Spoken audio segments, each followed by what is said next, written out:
Empowering minds and shaping futures, Lakshmi Narayana Arts and Science College, Mayanur offers top-notch education, experienced faculty, modern facilities and a vibrant campus life.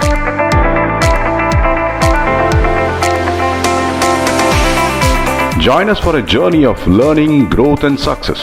Admissions open, Lakshmi Narayana Arts and Science College, Mayanur.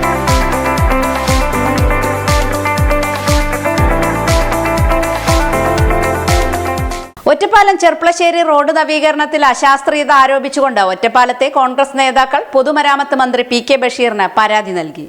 Ottapalam Cherpulassery road നവീകരണത്തിൽ അശാസ്ത്രീയത ആരോപിച്ചുകൊണ്ട് ഒറ്റപ്പാലത്തെ കോൺഗ്രസ് നേതാക്കൾ പൊതുമരാമത്ത് മന്ത്രി P K. ബഷീറിന് പരാതി നൽകി. 2 വർഷത്തോളമായി ഇഴഞ്ഞു നീങ്ങുന്ന പനിയും അതോടൊപ്പം തന്നെ റോഡ് ഉയരം കൂട്ടുകയും ഭൂമിയേക്കാളും ഉയരത്തിൽ ഡ്രൈനേജ് നിർമ്മിക്കുകയും ചെയ്തതുമൂലം 2-ാം വാർഡിലെ അത്താണി മുതൽ മരപ്പാലം വരെയുള്ള ഭാഗം വെള്ളത്തിനടിയിലാവുകയും വീടുകളിലേക്കും കിണറുകളിലേക്കും മലിനജലം കയറുകയും ഇത് പകർച്ചവ്യാധികൾ പടരാൻ സാഹചര്യം ഒരുക്കുകയും ചെയ്യുമെന്ന് ചൂണ്ടിക്കാണിച്ചുകൊണ്ടാണ് തൃത്താല എം.എൽ.എ. വി.ടി. ബൽറാമിന്റെ ശുപാർശയോടെ പൊതുമരാമത്ത് മന്ത്രിയെ കണ്ടത് എന്ന് 2-ാം വാർഡ് കൗൺസിലർ മുഹമ്മദ് അലി നാലകത്ത് പറഞ്ഞു. ഭൂമിയേക്കാൾ കൂടുതൽ താഴ്ചയിൽ ഡ്രൈനേജ് വീതി കൂടി സ്ഥാപിച്ച് വരുന്ന വെള്ളം 100% ഒഴുകിപ്പോവാൻ ആവശ്യമായ രീതിയിൽ നിർമ്മാണം നടത്തണം എന്നാവശ്യപ്പെട്ടിട്ടുണ്ടായിരുന്നു.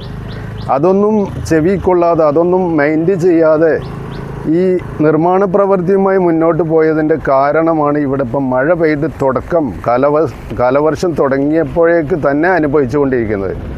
അപ്പോൾ അതിനൊരു ശാശ്വതമായ പരിഹാരം ഉണ്ടാവണം എന്നാവശ്യപ്പെട്ടുകൊണ്ട് നമ്മൾ മുന്നേക്ക് പല രീതിയിലുള്ള പരാതികളും കൊടുത്തിരുന്നെങ്കിലും ഇതുവരെയും അതിന് നടപടിക്രമം അതിൻ്റെ ശരിയായ രീതിയിൽ ഉണ്ടായിട്ടില്ല എന്ന് മനസ്സിലാക്കിയതിൻ്റെ അടിസ്ഥാനത്തിലാണ് പൊതുമരാമത്ത് മന്ത്രി പി.കെ. ബഷീർ സാഹിബിനെ തൃത്താല എം.എൽ.എ.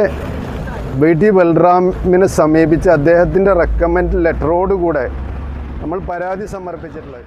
എത്രയും പെട്ടെന്ന് നടപടികൾ ഉണ്ടാവുമെന്ന് പ്രതീക്ഷിക്കുന്നുണ്ട് എന്നും പ്രശ്നം പരിഹരിക്കാതെ നിർമ്മാണ പ്രവൃത്തികൾ തുടർന്നാൽ പ്രവൃത്തി തടയുമെന്നും മുഹമ്മദ് അലി നാലകത്ത പറഞ്ഞു. അതിൽ തീർച്ചയായും എത്രയും പെട്ടെന്ന് നടപടി ഉണ്ടാവും എന്നാണ് ഞങ്ങൾ പ്രതീക്ഷിക്കുന്നത്. അതല്ലാതെ ഇനിയും അതൊന്നും ചെവിക്കൊള്ളാതെയാണ് ഇനി നിർമ്മാണം നടത്താൻ കരാറുകാർ ഉദ്ദേശിക്കുന്നത് എങ്കിൽ ആ നിർമ്മാണം നടത്താൻ ഞങ്ങൾ തീർച്ചയായും ഞങ്ങൾക്കിവിടെ അത് തടയേണ്ടി വരും, അതിൻ്റെ നിർമ്മാണ പ്രവർത്തികൾ തടയേണ്ടി വരും എന്നാണ് ഈ വിഷയവുമായി ബന്ധപ്പെട്ട്